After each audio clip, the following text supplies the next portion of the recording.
Hey guys, happy Monday. Day 14 on keto for those of us that are still counting. We're still holding strong around here. I'm down 9 pounds, which is great. And I wanted to jump on here because yesterday was my monthly Costco shopping day. I'll spare you the Costco shopping haul because I spend between $800 and $1,000 per month at Costco, so that'd be a big haul. But I did want to jump on and share just some tips that I've learned for making it possible to shop for a month of groceries at a time. And as long as you have good organization and have the storage space, it's totally doable. So I thought I'd share some tips. Duh, it's Monday.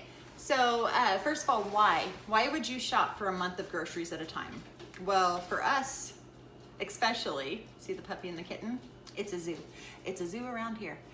For us, it is about the distance that we have to drive to get to any major grocery store, any chain store. We have local markets, but to get to a chain store, it's about, the closest ones are 45 minutes away. So that's an hour and a half round trip just to go to the store. Plus the time you spend in the store, putting everything away, it adds up, right? And our time on this earth is finite.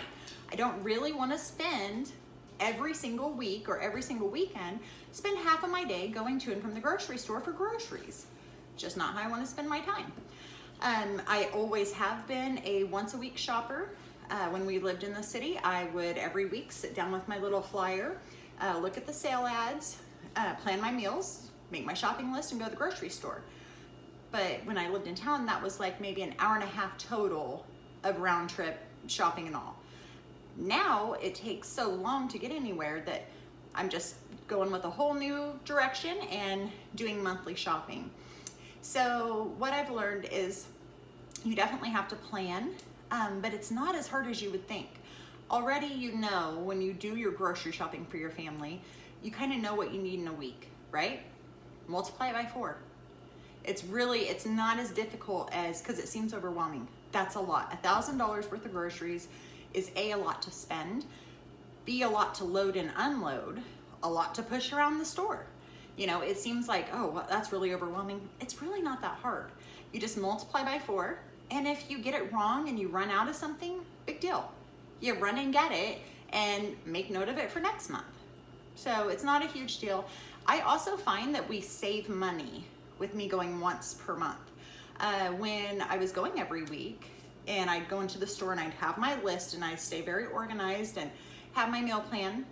But then I would see something on sale or in the clearance section, or I would see, ooh, that looks really good.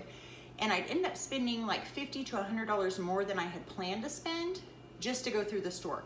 And then heaven forbid we run out of milk or bread, because then I'm spending another $50 or $100 to go get milk and bread because it's the same thing. So I do find that I save money doing this, but there's a few things that you have to do to make it work. Because for one, I don't care where you're shopping, probably your fresh produce is not going to last more than a week, no matter where you buy it. If it does, I don't really want to know what's in it or what they've done to it, right? It's fresh food, it's already been cut, it's not gonna last forever. So what I have decided to do is I buy my fresh produce, and usually week 1, I have fresh things. Like this week we'll have stuffed bell peppers, and I'll make green bean French fries, like baked green beans that are like French fries. We'll have a lot of salads this week. But then for the rest of the month, it'll be more like frozen vegetables, not typically canned. I'm not a fan of canned. If you like canned, that's great. A little too mushy for my taste, but I'll do frozen. And so that's just kind of how we do it. Same with fresh seafood. Fresh seafood, when I buy it for the month, you can about bet that we're gonna have fresh seafood that week.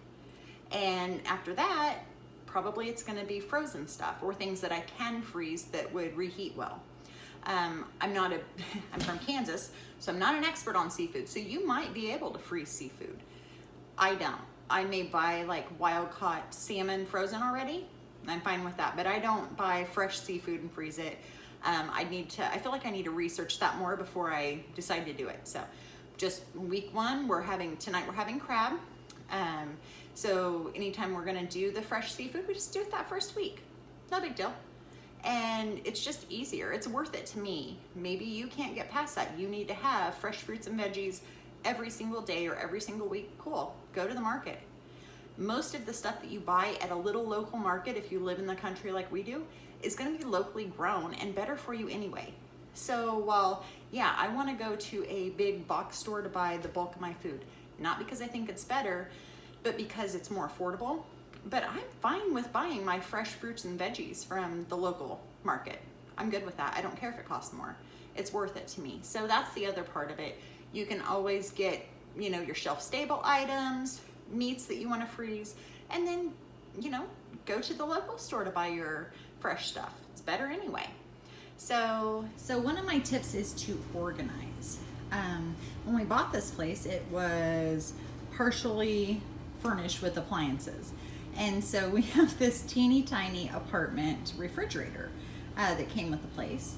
And I just can't justify throwing it away because it's not big enough and replacing it. So we're gonna use it until it gives up the ghost, and then we'll get a larger one. But for now, it's working out pretty well because I can keep the kind of grab and go junk food that my son likes. I can keep it in this freezer, and then I don't have to look at it and be tempted by it every time I get into the deep freeze to pull meat out for dinner.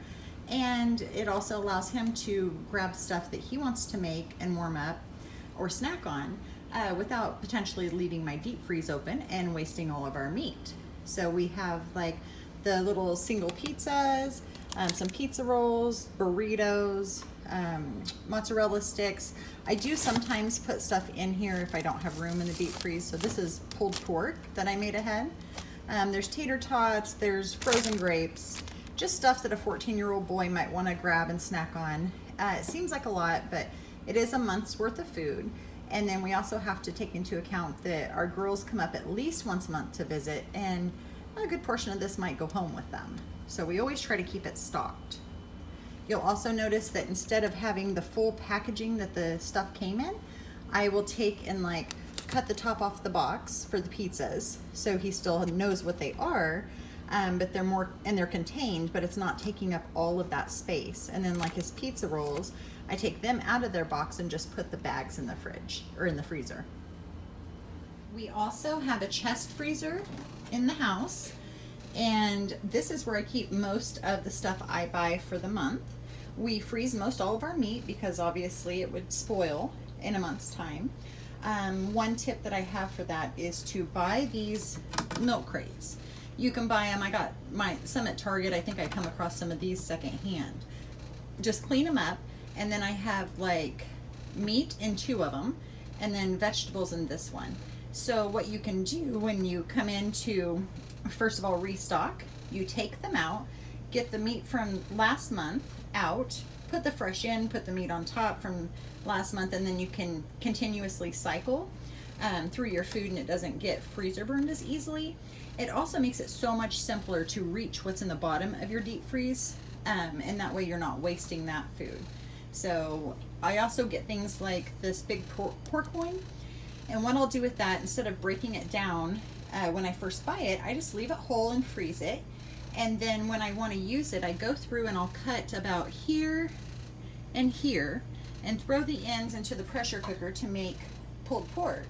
And then the center, I slice it up into pork chops and have those at different nights. So it's pretty cost effective. They run $1.99 at Costco.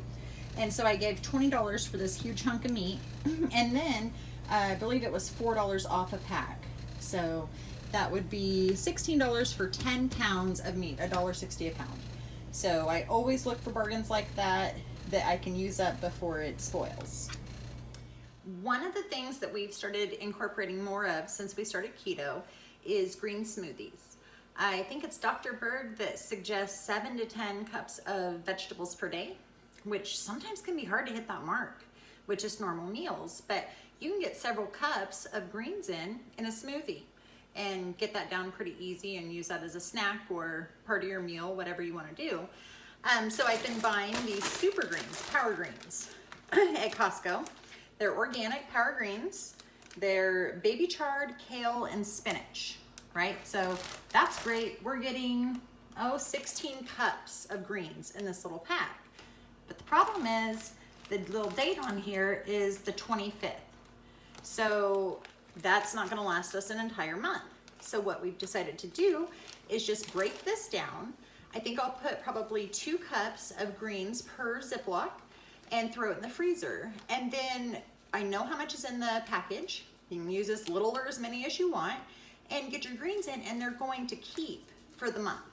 I don't feel like they'd keep real long after a month just because things start to get freezer burned, but they'll definitely be good for a month, and it won't work for salads, but you could cook with these and you can absolutely use them in your smoothies, and they'd be nice and cold in there anyway, which will help with the flavor because let's face it, you're drinking a green smoothie. So we also throw some frozen blueberries or strawberries in there, just a little bit, just to give it a little flavor, you know, a little sweetness.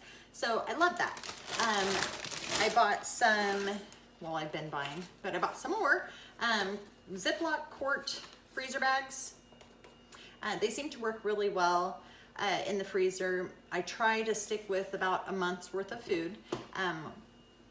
We could talk about like emergency food storage later. I have that as well. But as far as my rotating food, try to keep it at a month.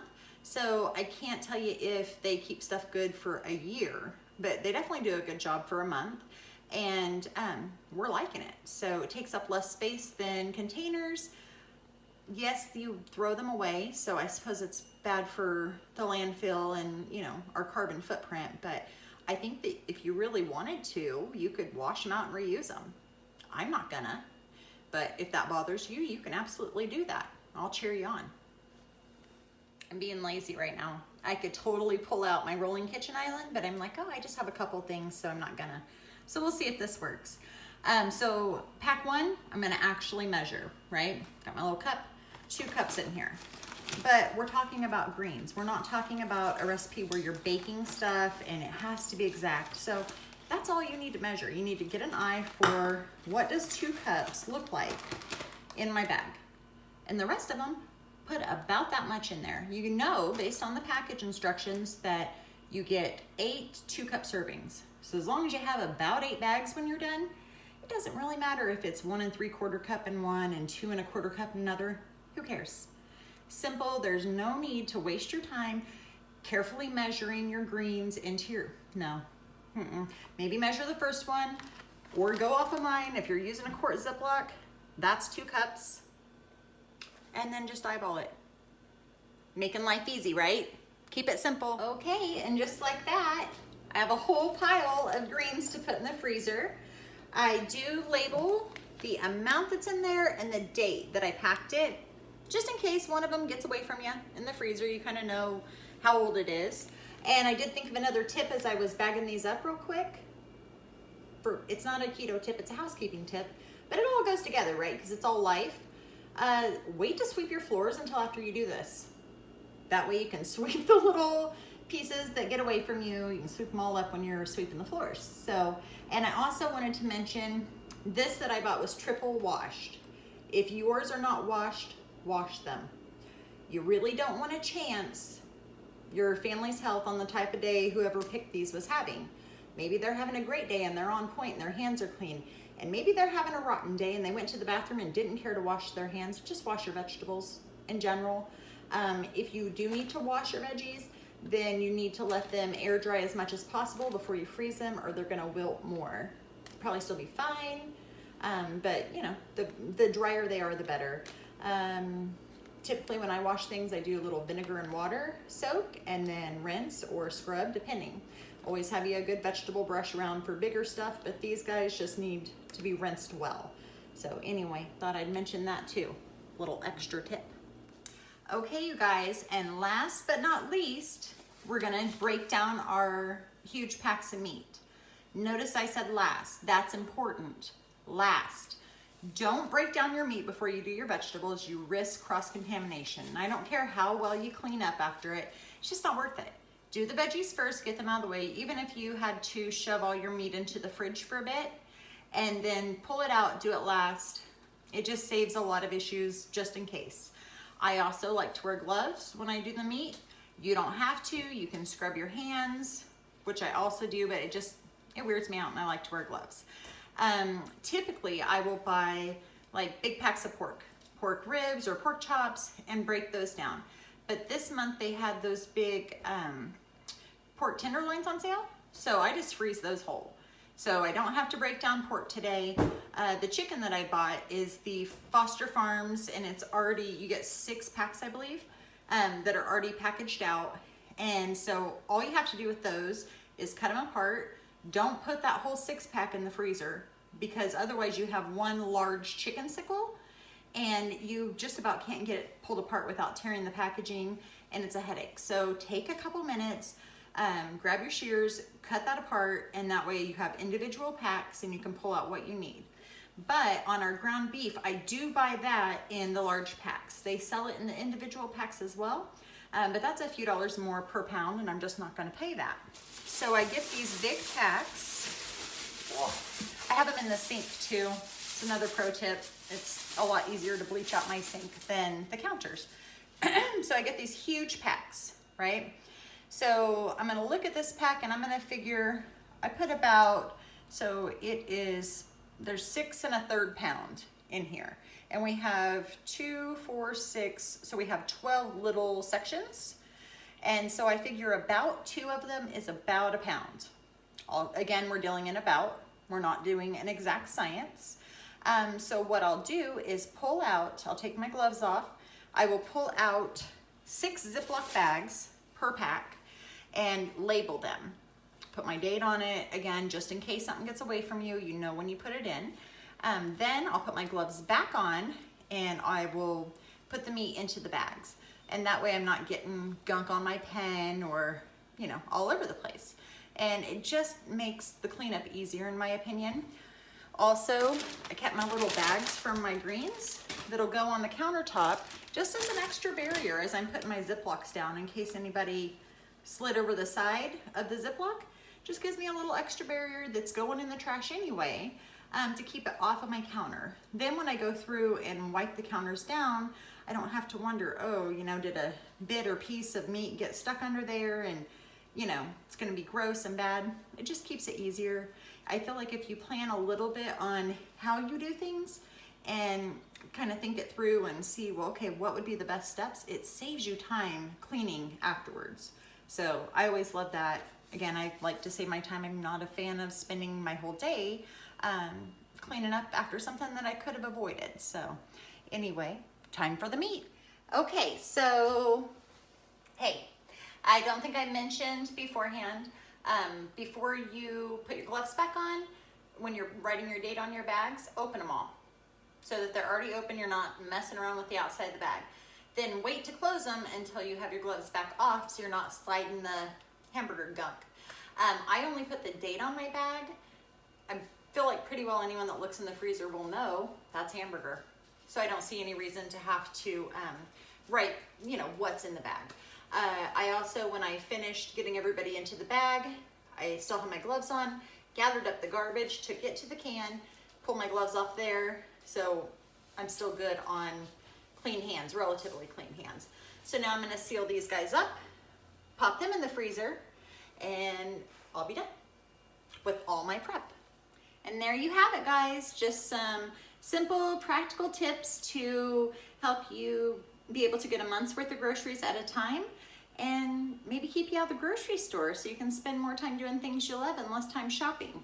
So if you have any great tips that I didn't mention, leave them in the comments. Okay? Okay. I love you. Goodbye.